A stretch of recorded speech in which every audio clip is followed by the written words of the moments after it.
कैसे हैं आप?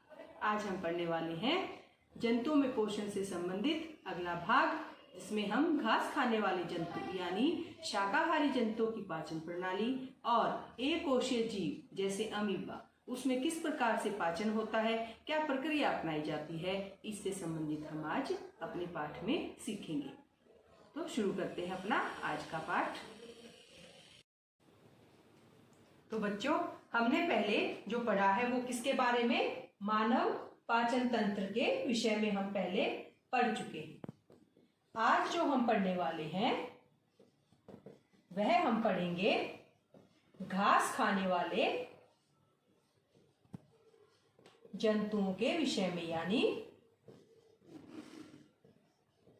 जो शाकाहारी जंतु हैं जैसे गाय, बकरी, घोड़ा, जो भी जंतु जो घास खाते हैं उनमें पाचन किस प्रकार होता है, उनका पाचन तंत्र कैसा है, क्या उनकी विशेषता है, यह हम आज पढ़ेंगे।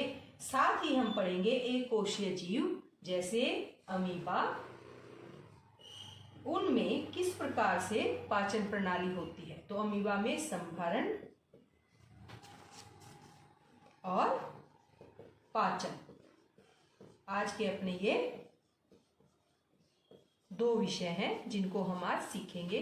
साथ ही हम सीखेंगे क्या विशेषता होती है घास खाने वाले जंतुओं के पाचन तंत्र में और किस प्रकार से यह मानव के पाचन तंत्र से भिन्न है। तो ये हम दो आज जो है इनके बारे में जानकारी प्राप्त करते हैं। सबसे पहले पढ़ते हैं घास खाने वाले जंतुओं में पाचन किस प्रकार का है।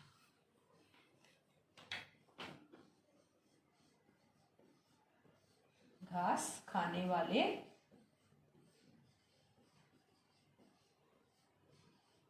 जंतुओं में पाचन, यह अपना आज का विषय है। मैं आपको एक गाय का चित्र दिखाती हूं। इस चित्र में आप देख सकते हैं किस प्रकार से इनका पाचन तंत्र बना होता है। यहां से जब हम शुरू करते हैं तो यह क्या होगी? ग्रसिका, उसके बाद ये आ गया रूमेन, और फिर नीचे क्या है, ये पूरा जो आपको नजर आ रहा है ये होता है आमाशय। उसके पश्चात इसमें अगला अंग आता है क्षुद्रांत्र का, और तत्पश्चात बृहदांत्र, और अंत में जो है गुदा के द्वारा जो मल है वो बाहर निकाल दिया जाता है। तो ये होता है इनका पाचन तंत्र का चित्र कह सकते हैं हम। अब देखते हैं इनमें किस प्रकार से पाचन प्रक्रिया शुरू होती है। बच्चों, आपने कभी गाय, भैंस या घास खाने वाले शाकाहारी जंतुओं को घास खाते हुए ध्यान से देखा है? या जब वो भोजन करते हैं उसमें वो क्या करते हैं? अगर आप ध्यान से देखेंगे तो उस समय वो भोजन को चबाते नहीं हैं। वो क्या करते हैं? वो जल्दी जल्दी भोजन को अपने पेट में, पेट का कौन सा हिस्सा जिसको हम पहला आमाशय बोलते हैं यानी रूमेन, रूमेन जो है वो हिस्सा होता है जिसमें वो जल्दी जल्दी अपने भोजन को भर लेते हैं जिस समय वो भोजन कर रहे होते हैं। और फिर आप अगर दोबारा उनको ध्यान से देखेंगे तो कुछ समय बाद जब वो आराम से बैठते हैं तो वो क्या करते हैं? वो करते हैं जुगाली। इस जुगाली को हम बोलते हैं रोमंथन। क्या बोलते हैं? रोमंथन। यानी रोमंथन क्या होगी? रोमंथन हो गई जुगाली करने की प्रक्रिया। इस प्रक्रिया के दौरान भोजन को वापस कहाँ लाया जाता है? यहाँ रुमन से निकाल के मुख में लाया जाता है और उसको अच्छे से चबाया जाता है। और उसमें दौरान आप क्या कहते हैं, जो मुंह पे उसके सफेद सफेद झाग आते हैं वो क्या होते हैं? उस भोजन को बार बार चबाने से जब वो पाचन होता है तो वो उनके मुख पे आपको सफेद से झाग नजर आते हैं। तत्पश्चात जो है वो आगे अपने आहार नाल में बढ़ता हुआ चला जाता है। ये होती है इनकी विशेषता। मैं आपको एक बार इनका चित्र जो है वो बनाकर दिखाती हूँ ताकि आपको और अच्छे से समझ आए। यहां से क्या शुरू होगी बच्चों इनकी? ये होती है इनकी ग्रसिका, और ग्रसिका के पश्चात यहां से ये आगे बढ़ जाती है। इसमें इस अंग का नाम होता है रुमेन। और रोमन के पश्चात ये इनका आमाशय। आमाशय बच्चों 4 भागों में बटा होता है। एक रोमंथी का जो आमाशय होता है वह 4 भागों में बटा होता है। और यहां से ये आगे बढ़ जाएगी जब, तो यहां इसकी क्या आ जाएगी, ये आ गई आहार नाल का अगला हिस्सा, जिसको हम नाम देते हैं क्षुद्र आंत्र। और यहां से ये बाहर। और एक संरचना जो मैं अब बना रही हूं, इसे आप विशेष रूप से ध्यान से देखें, जो केवल घास खाने वाले जंतुओं में होती है। यहां हम इसको इस रंग से बनाते हैं ताकि आपको ये अलग से नजर आए। ये जो संरचना हमने बनाई, एक विशेष संरचना ये, और दूसरी जो विशेष संरचना होती है वो होती है ये। यहां से ये बच्चों पहला आमाशय, यानी इसका नाम जो होता है वो होता है रूमेन। और यहां से लेकर के ये जो इसका हिस्सा है, ये है इसका पूरा आमाशय। आमाशय के पश्चात बच्चों ये जो हमने बनाया था, ये बनाई है इसकी क्षुद्र आंत्र, यानी छोटी आंत। ये तो हमारे मानव पाचन तंत्र में भी होती है। फिर जो हमने बनाई यहां इसकी, ये है बृहदांत्र, यानी कौन सी आंत बताइए, बृहदांत्र, शाबाश, यानी बड़ी आंत। अब हम बात करते हैं इस विशेष अंग की बच्चों। ये जो है इसका नाम पहले मैं बताती हूं, ये है अंदनाल। ये केवल घास खाने वाले जंतुओं में ही होती है और किसी अन्य जंतु में ये नहीं पाई जाती। इसकी अपनी एक विशेषता है जो मैं आपको ये समझाते टाइम बताती हूँ कि इसकी क्या विशेषता है। अब एक बार प्रक्रिया समझते हैं कि किस प्रकार भोजन जो है वो चलता है। यहाँ ग्रसिका से, ये क्या थी, ग्रसिका। ग्रसिका का क्या कार्य होता है बच्चों, ये मुख को और आमाशय को जोड़ने का काम करती है। जब भोजन यहाँ से इनके द्वारा खाया जाता है तो ये जल्दी जल्दी जो है भोजन को इस रास्ते से कहां भरते हैं, यहां पे। ये हमने इसको नाम दिया, इसका नाम एक और नाम होता है रूमेन का दूसरा नाम क्या है, पहला आमाशय। यानी प्रथम बार जब ये भोजन करते हैं तो अपने पहले आमाशय में इसको भर लेते हैं। और रूमेन की वजह से इन घास खाने वाले जंतुओं का एक नाम होता है बच्चों, जिसको हम बोलते हैं क्या, रूमिनेंट। अगर इंग्लिश में हम इनको बोले रूमिनेंट तो आप समझ जाइए, रूमिनेंट माने वो जंतु जिनके पास रूमेन नाम की संरचना होती है, इसीलिए हम उन जंतुओं को रूमिनेंट कहते हैं। और वो जंतु कौन से हैं, घास खाने वाले जंतु। ये इनका नाम इस संरचना की वजह से हम इन्हें रूमिनेंट बोलते हैं। फिर यहाँ पे जो हुआ, भोजन जब इन्होंने भर लिया अच्छे से, उसके पश्चात क्या होता है, ये दूसरी प्रक्रिया शुरू करते हैं। दूसरी प्रक्रिया में क्या होता है, यहाँ से भोजन वापस जाता है छोटे छोटे पिंडकों के रूप में। इस प्रकार छोटे छोटे पिंडक जो है इनके मुख में आते हैं, यहाँ मुख में आते हैं, और फिर भोजन को यहाँ पर चबाया जाता है अच्छे से। और चबाने की जो प्रक्रिया होती है उस प्रक्रम को हम बोलते हैं रोमंथन। क्या बोलते हैं, रोमंथन। ये प्रक्रिया जब वापस रूमेन से भोजन थोड़ा थोड़ा मुख में आता है, उसे चबाया और पचाया जाता है, उस प्रक्रिया को कहा जाता है रोमंथन। और इसी वजह से घास खाने वाले जंतुओं का एक और नाम आता है, और रूमिनेंट के अलावा हम इनको क्या बोलते हैं, इनका दूसरा नाम रोमंथी। वो जीव जो रोमंथन करते हैं उन्हें हम रोमंथी भी कहते हैं। तो ये इस वजह से इनका, रोमंथन की प्रक्रिया की वजह से इनका नाम क्या है, रोमंथी। अब बच्चों यहाँ से जब इन्होंने भोजन लिया तो वो यहाँ से आगे जाता है, और फिर वही प्रक्रिया शुद्धांत्र में इनका पाचन होता है। बृहदांत्र में अवशोषण, शुद्धांत्र में भी अवशोषण, और फिर बृहदांत्र में अवशोषण, तत्पश्चात गुदा से इसको मल को निष्कासित कर दिया जाता है। ये हो गया निष्कासन प्रक्रिया। यानी इसमें भी वही 5 प्रक्रियाएं हुई। कौन कौन सी, सबसे पहली प्रक्रिया का क्या नाम हुआ बच्चों, अंतर्ग्रहण। और दूसरी प्रक्रिया क्या हुई बच्चों, पाचन, शाबाश। तीसरी अवशोषण। अवशोषण में क्या होता है कि जो भोजन पच गया उसको अवशोषित कर लिया जाता है ताकि सभी कोशिकाओं तक वो पहुंच सके। और तत्पश्चात होता है स्वांगीकरण। स्वांगीकरण में बच्चों जो भोजन कोशिकाओं तक पहुंच गया उसका इस्तेमाल और जटिल पदार्थ जो शरीर के अलग अलग कार्यों के लिए इस्तेमाल होते हैं उनके निर्माण हेतु जो कार्य किया जाता है उस प्रक्रिया का नाम होता है स्वांगीकरण। और अंत में जो भोजन नहीं बचा उसको बाहर निकाल दिया जाता है और उसको हम कहते हैं निष्कासन। ये क्या हो गया? निष्कासन। तो ये हमारी 5 प्रक्रियाएं हैं जो हर जीव के अंदर पाचन प्रक्रिया के दौरान की जाती हैं।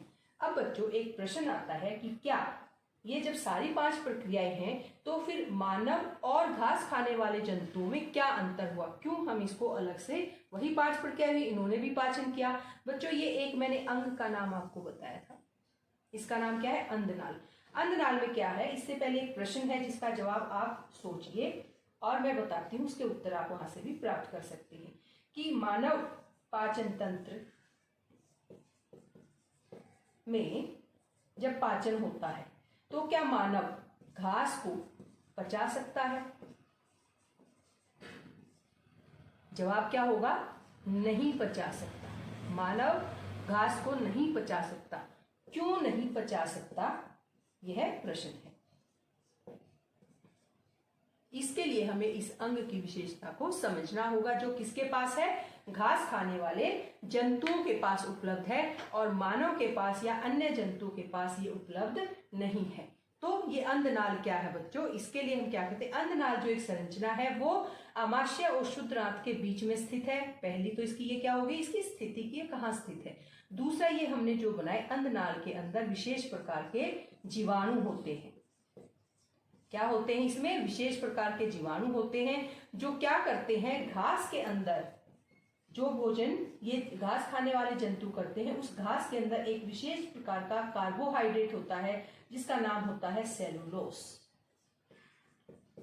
ये सेलुलोस मानव नहीं पचा सकता क्योंकि मानव के पाचन तंत्र में ये जीवाणु उपलब्ध नहीं होते। यही वो जीवाणु हैं जो इस सेलुलोस को पूर्ण रूप से पाचित कर सकते हैं और इसका पाचन संभव कहाँ है? इस अंधनाल में जीवाणुओं की उपलब्धि के कारण इसका पाचन संभव है। अब क्योंकि मानव में अंधनाल उपस्थित नहीं होती तो ना ही ये जीवाणु होते हैं और इसीलिए मनुष्य सेलुलोस का पाचन नहीं कर सकता। ये केवल रोमंथी या रूमिनेंट या घास खाने वाले जंतु जिनके पास अंधनाल में ये विशेष जीवाणु उपलब्ध होते हैं वही जो है इसका पाचन कर सकते हैं। एक और विशेषता है बच्चों जो आप घास खाने वाले जंतुओं में पाई जाती है और यानी शाकाहारी और मांसाहारी जंतुओं में अंतर। अगला जो प्रश्न है कि शाकाहारी जो जंतु होते हैं और मांसाहारी जंतु क्या उनमें ये आहार नाल ये पाचन तंत्र एक जैसा होता है? यहां तक बच्चों कई चीजें जो है वो एक जैसी हो सकती हैं लेकिन एक विशेष अंतर जो आपको ध्यान रखना है वो है शुद्र आंत यानी छोटी आंत। इसकी लंबाई से संबंधित एक विशेष अंतर इनमें होता है। शाकाहारी जंतु में शुद्र आंत जो है वो ज्यादा लंबी होती है लेकिन जो मांसाहारी जंतु होते हैं यानी मांस खाने वाले उनमें शुद्र आंत की लंबाई कम होती है। ये इनका एक विशेष अंतर है शाकाहारी और मांसाहारी जंतुओं में शुद्र आंत की लंबाई से संबंधित। तो हम क्या कह सकते हैं कि जो घास खाने वाले जंतु हैं उनकी अपनी विशेषता है, उनके पाचन तंत्र अपना एक विशेष प्रकार का है लेकिन जो 5 इनके विशेष जो पाचन प्रक्रियाएं होती हैं यानी आधारभूत प्रक्रम जो होता है वो सभी जंतुओं में एक जैसा होता है। कौन कौन सा मेरे साथ दोहराएंगे आप? सबसे पहला क्या होता है? भोजन का मुख के अंदर लेना यानी अंतर्ग्रहण। दूसरा होता है उसका पाचन। तीसरा अवशोषण। चौथा स्वांगीकरण और 5वां निष्कासन। ये जो है ये सभी जंतु के अंदर 5 जो है क्रियाएं या प्रक्रम आधारभूत प्रक्रम है यानी पाचन के लिए ये 5 चीजें होती ही होती हैं। तो ये हमने घास खाने वाले जंतुओं के बारे में सीखा। अब बच्चों अभी तक तो हमने पढ़ा था कि उन जंतुओं के विषय में जिनमें पाचन तंत्र पाया जाता है, परंतु ऐसे बहुत से सूक्ष्म प्राणी हैं जिनमें ना तो मुख होता है और ना ही पाचन तंत्र। तो प्रश्न ये आता है कि किस प्रकार वे भोजन का अंतर्ग्रहण करते हैं और उसका पाचन करते हैं। यही सब जानने के लिए बच्चों हम अगले जो अपना अध्याय का भाग है वह पढ़ने वाले हैं। और वो क्या था, मैंने आपको इसकी शुरुआत में बताया था कि हम किनके बारे में पढ़ेंगे। एक कोशीय जीव या ऐसे जीव जिनके पास कोई पाचन तंत्र नहीं होता, उन जीवों के बारे में हम यहाँ पे पढ़ने वाले हैं। और वो कौन से जीव हैं, यहाँ हम उदाहरण लेंगे अमीबा का। अमीबा जो है एक सूक्ष्म जीव है और एक कोशीय जीव है। तो इसमें किस प्रकार से संभरण होता है, किस प्रकार ये अपने भोजन का अंतर्ग्रहण करता है और किस प्रकार उसका पाचन होता है, यह हम इस एक कोशीय जीव में पढ़ने वाले हैं। यहाँ जो आपको जो संरचना हमने दिखाई थी वो किसकी थी, एक घास खाने वाले जंतु की। ये हमारे पास क्या है, यह है एक कोशीय जीव यानी अमीबा, जिसके बारे में हम अभी पढ़ने वाले हैं। साथ बच्चों में आपको एक तीनों में, यह हमने किसका पढ़ा, मानव पाचन तंत्र के विषय में हमने पढ़ा था। ये मैं आपको इसलिए दिखा रही हूँ कि आप इनके बारे में एक तुलनात्मक अध्ययन कर सकें कि तीनों में क्या विशेष अंतर है। यहाँ पे एक बहुत बढ़िया पाचन तंत्र है जो बहुत ही उच्च कोटि का है और अलग अलग प्रकार के जो भोजन के घटक है उनको पचाने में सक्षम है। ये जो पाचन तंत्र था वो घास खाने वाले जंतुओं के में था। यहाँ भी पाचन तंत्र जो है वो बहुत बढ़िया है और उच्च कोटि में सम्मिलित है। और यहाँ अंधनाल की उपस्थिति थी जिसमें ऐसे जीवाणु हैं जो सेलुलोज का पाचन कर सकते हैं। लेकिन बच्चों इन सब से अलग इस प्रकार के जीव जो एक कोशीय होते हैं, यहाँ आप देख सकते हैं कोई पाचन तंत्र या कोई पाचन अंग इसके पास नहीं है। किस प्रकार से जो है वो अमीबा अपना भोजन ग्रहण करता है और कैसे ये पूरा प्रक्रम इसके अंदर होता है वो हम इस जीव के बारे में सीखेंगे। और यहाँ देख करके आपको अच्छे से अंतर भी पता चल जाएगा कि इस प्रकार के जीवों में जहाँ कोई पाचन तंत्र नहीं है वो कैसे पाचन करते हैं। इसके लिए हम शुरू करते हैं अपना अमीबा में संभरण और पाचन। बच्चों अमीबा कहाँ पाया जाता है, ये जलाशयों में पाया जाता है। इसकी जो स्थान है ये जलाशयों में पाया जाता है। और इसमें जो है अमीबा में कोशिका क्या होती है, कोशिका में एक कोशिका झिल्ली होती है। ये जो आपको नजर आ रही है ये कोशिका झिल्ली होती है। और बच्चों इसमें क्या है कि कोई भी विशेष आकार अमीबा का नहीं होता, इसको हम कहते हैं कोशिका झिल्ली। और क्योंकि ये एक ही कोशिका से बना है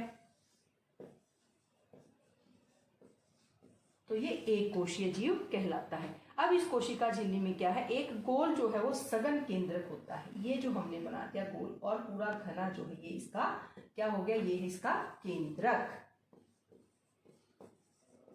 ये हमने बनाया इसका केंद्रक। और क्या होगा बच्चों, कोशिका द्रव्य में जो होते हैं बुलबुले के जैसे, जैसे बुलबुला होता है, ये जो मैंने बनाया इसको हम बनाते हैं अलग रंग से ताकि आपको पता चले। ये क्या है, ये ऐसे बुलबुले के समान जो है इनको हम बोलते हैं धानी, या ये बहुत सारी है तो हम इनको क्या लिख सकते हैं, धानियां।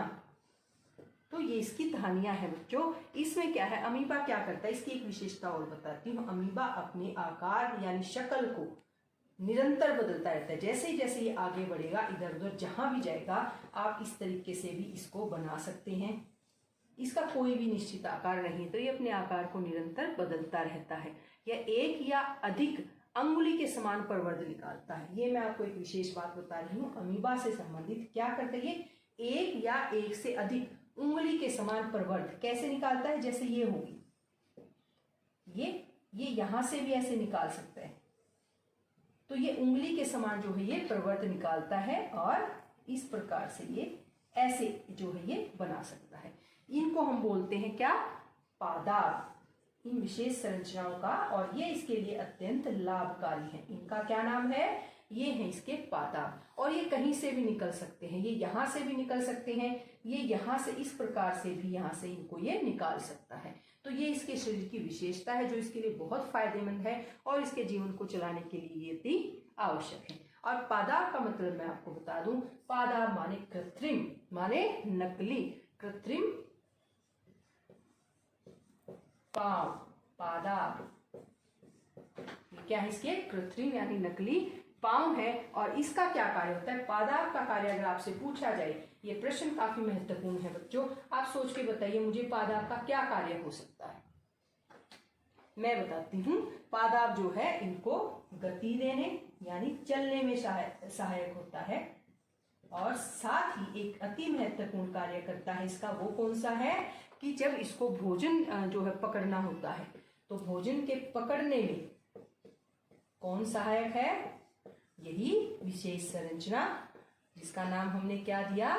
पादाप। तो भोजन को पहला कार्य हो गया इसका, इसको गति देना। दूसरा कार्य होगा भोजन को पकड़ना। कौन करता है ये? जिसका नाम हमने अभी बताया था आपको, पादाप। तो पादाप का क्या कार्य है आप बता सकते हैं यहाँ से देख करके। ये प्रश्न है, आप नोट करें, इसको याद भी जरूर रखें। अब बच्चों, अमीबा खाता क्या है? हमने कहा ना कि ये खुद ही इतना सूक्ष्म है, और तो ये खाता क्या है? अगर खुद कोई जीव इतना सूक्ष्म है तो उसका भोजन क्या होगा? ये भी बच्चों कुछ अन्य सूक्ष्म जीवों का भोजन ये करता है। इसका भोजन भी और बहुत से दूसरे सूक्ष्म जीव हैं। अब ये किस प्रकार से भोजन करेगा? मान लो यहाँ पर इसको एक भोजन कुछ सूक्ष्म जीव नजर आए, ये इसको यहाँ नजर तो कैसे आएंगे इनके पास हमें, लेकिन इसको आभास होता है। जब ये चलता है तो इसे आभास होता है, तो ये क्या करता है? उसी तरफ अपने इन प्रवर्त को बढ़ाना शुरू कर देता है, और ये इसको गति भी देंगे, और इस प्रकार से ये उसको अपने गिरफ्त में ले लेता है। जैसे इसने ये संरचना जो बनाई, वो कैसे बनाई? इस प्रकार से ये इसको अपनी गिरफ्त में ले लेगा, और यहाँ से ये आगे बढ़ता हुआ इसको पूर्ण तरीके से ऐसे ढक लेगा, और ये कहाँ आ जाएगी? ये एक खाद्य धानी के अंदर पहुंच जाएगी। ये भोजन जो था वो कहाँ पहुंच गया? इसके पास खाद्य धानी में, यहाँ पहुंच गया। अब यही इसी खाद्य धानी में प्रश्न अगला आ गया, अमीबा में भोजन का पाचन कहाँ होगा? पकड़ा तो इसने पादाप की सहायता से, आभास के द्वारा इसको एहसास हुआ कि यहाँ भोजन इसके लिए है, और पादाप की सहायता से उसने उसको पकड़ लिया, और कहाँ पहुंच गया? इस खाद्य धानी में। अब इसका पाचन कहाँ होगा? अब प्रश्न है, अमीबा में भोजन का पाचन कहाँ होगा? जवाब है खाद्य धानी में। क्या जवाब है? खाद्य धानी, जो इसका पाचन करते इसके भोजन का। ये इस तरीके से इसका पाचन जो है वो होता रहेगा, और ये इस तरीके से आगे बढ़ता रहेगा। यहाँ जो है मैंने आपको खाद्य धानी इस तरीके से, ये इसके अंदर इसका भोजन जो था वो यहाँ पाचित हो रहा है, और पाचित होने के पश्चात जब ये भोजन पूर्ण रूप से पाचित हो जाएगा, तो इसी खाद्य धानी की सहायता से इसको यहाँ पादाप, फिर से जैसे ये आया था उसी प्रकार से पादाप बना करके इसको यहाँ से बाहर निकाल दिया जाएगा। यानी यहाँ से क्या हो गया? देखो 5 प्रक्रियाएं कैसे हुई। यहाँ से क्या हुआ? इसका आंतरिक ग्रहण नंबर 1। यहाँ क्या हुआ? इसका पाचन। यहाँ क्या हुआ? अवशोषण, फिर स्वांगीकरण, और बाहर क्या हो गया 5वें पे? निष्कासन। ये इसने भोजन का निष्कासन कर दिया। तो इस प्रकार से ऐसा जीव जो सूक्ष्म जीव था, उसने अपने भोजन को प्राप्त किया, उसका पाचन किया, स्वांगीकरण करके उसका निष्कासन किया। तो बिना पाचन तंत्र की सहायता से इस तरीके से जो है वो अमीबा अपने भोजन को ग्रहण करता है। बच्चों एक बात, खाद्य धानी के अंदर क्या होता है? जब इसने इसका पाचन किया तो किस प्रकार से इसने इसको पचाया। जो खाद्य धानी होती है बच्चों, इसकी अंदर ही ऐसे रस स्रावित किए जाते हैं जो इस भोजन का पाचन करते हैं, और उन रस का नाम क्या हम कहेंगे? पाचक रस। वह पाचक रस इस खाद्य धानी के अंदर ही स्रावित कर दिए जाते हैं, और वो पाचक रस इस भोजन के ऊपर क्रिया करके इसको किसमें बदल देते हैं? सरल पदार्थ में, जो इसके शरीर के द्वारा इस्तेमाल किए जाते हैं अपने अलग अलग कार्यों को करने के लिए। और पचा हुआ भोजन अवशोषित होके जो है, और अवशोषित भोजन का इस्तेमाल कहाँ होगा? इसकी वृद्धि में, इसके रख रखाव में, इसके गुणन में इसका इस्तेमाल किया जाएगा। तो भोजन के पश्चात जो सभी जीव हैं, एक बार फिर से ये बात हमारी साबित होगी कि कोई भी जीव है जब वह भोजन कर लेगा तो भोजन की पूरी जो प्रक्रिया है उसके अंदर 5 आधारभूत कार्य वो अवश्य ही करते हैं। हमारी 5 विशेषताएं, सबसे पहले कौन सी है? आंतरिक ग्रहण। दूसरी कौन सी थी? पाचन। तीसरे नंबर पर होता है भोजन का अवशोषण, और तत्पश्चात है स्वांगीकरण।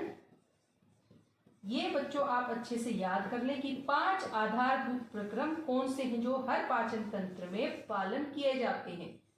ये पांचों आपको उन्हीं के नाम यहाँ नजर आ रहे हैं। चाहे कोई भी पाचन तंत्र हो, कोई भी जीव हो, ये सभी जो है उसके अंदर सम्मिलित जरूर रहेंगे।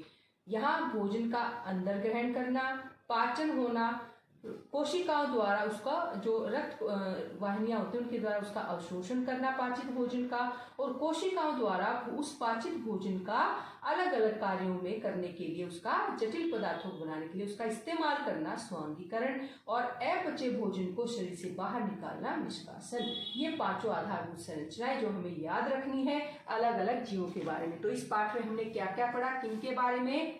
मानव, ये घास खाने वाले जंतु, एक कोशिका, और ये मानव पाचन तंत्र के विषय में हमने पढ़ा। इन सभी के अंदर ये 5 प्रक्रम होते हैं। ये हमारे जीव, इनका पाचन तंत्र अब आप अच्छे से समझ गए हैं, और इसके जो प्रश्न हैं उनके अब आपको जवाब देने हैं। मैं आपको कुछ प्रश्न बताती हूँ जिन्हें आप अच्छे से समझ सकते हैं ताकि आपको पाठ अच्छे से याद रहे। तो बच्चों, यह हमने जाना किस प्रकार से घास खाने वाले जंतु में पाचन प्रणाली होती है और किस प्रकार अमीबा जो है वो पाचन प्रक्रिया को पूर्ण करता है। इससे संबंधित कुछ महत्वपूर्ण प्रश्न मैं आपको बताती हूँ जिससे आपको इस पाठ को याद करने और दोहराने में आसानी रहेगी। तो बच्चों, इस विषय से अपने महत्वपूर्ण प्रश्न जो हैं एक बार उन्हें देखते हैं। सबसे पहला प्रश्न है, रूमिनेंट में आमाशय कितने भागों में बटा होता है? और इसका जवाब है 4 भागों में। रूमिनेंट में आमाशय 4 भागों में बटा होता है। अगला प्रश्न है, रोमंथन प्रक्रम क्या होता है? रोमंथन प्रक्रम यानी वह प्रक्रम जिसमें जंतु अपने खाए हुए भोजन को छोटे पिंडकों के रूप में पुनः मुख में लाते हैं और जिसे वह चबाते रहते हैं। इस प्रक्रम को रोमंथन या जुगाली करना कहते हैं। याद आया ना, अभी अभी पढ़ा हमने।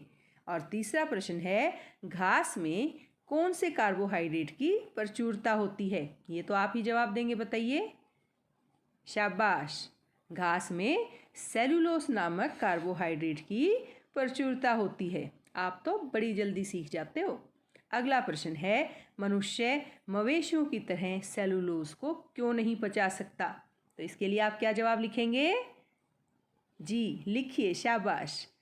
रूमिनेंट्स में शुद्रांत्र और बृहदांत्र के बीच एक थैलीनुमा बड़ी संरचना होती है और जिसे हम क्या कहते हैं? अंदनाल। और भोजन के सेलुलोस का पाचन यहीं पर कुछ जीवाणुओं द्वारा किया जाता है जो कि मनुष्य के आहार नाल में अनुपस्थित होते हैं। और यही कारण है कि मनुष्य मवेशियों की तरह सेलुलोस को नहीं पचा सकता। लिखा उत्तर? शाबाश बच्चों। चलते हैं अपने अगले प्रश्न की तरफ, जो कि 5वां प्रश्न है कि अमीबा में पादाब क्या होते हैं और इनके क्या कार्य हैं। तो बच्चों, अमीबा में पादाब ऐसी एक या अधिक अंगुली के समान प्रवर्ध जैसी संरचनाएं होती हैं जिन्हें हम नकली पैर भी कहते हैं या कृत्रिम पाँव के नाम से भी जानते हैं। और इनके 2 विशेष कार्य आपको बताए थे। पहला कार्य है कि ये अमीबा को गति देने में सहायता करते हैं और दूसरा कार्य है अमीबा को भोजन पकड़ने में सहायता करते हैं। तो ये इनके कार्य हैं। फिर है अपना 6वां प्रश्न, अमीबा में भोजन का पाचन कहाँ होता है? और इसका जवाब क्या था? बिल्कुल ठीक, इसका जवाब है खाद्य धानी में। खाद्य धानी में पाचक रस स्रावित होते हैं और वहीं पर इसका भोजन का पाचन होता है। फिर अगला प्रश्न, अवशोषित पदार्थ का उपयोग अमीबा किन कार्यों के लिए करता है? और इसका क्या जवाब है कि अवशोषित पदार्थ अमीबा वृद्धि, रख रखाव और अपने गुणन के लिए उपयोग करता है। फिर है अपना 8वां प्रश्न कि सभी प्राणियों में समान भोजन के पाचन के आधारभूत प्रक्रम कौन से हैं? शाबाश, ये हमने 5 बताए थे और आप 5 के नाम लिखेंगे। जैसे पहला क्या है? अंतर्ग्रहण, दूसरा पाचन, तीसरा अवशोषण, चौथा स्वांगीकरण और अंतिम क्या है? निष्कासन। तो ये आप अच्छे से सीख गए हैं। आपको ये पाठ समझ आ गया है। इसके लिए शाबाश, धन्यवाद।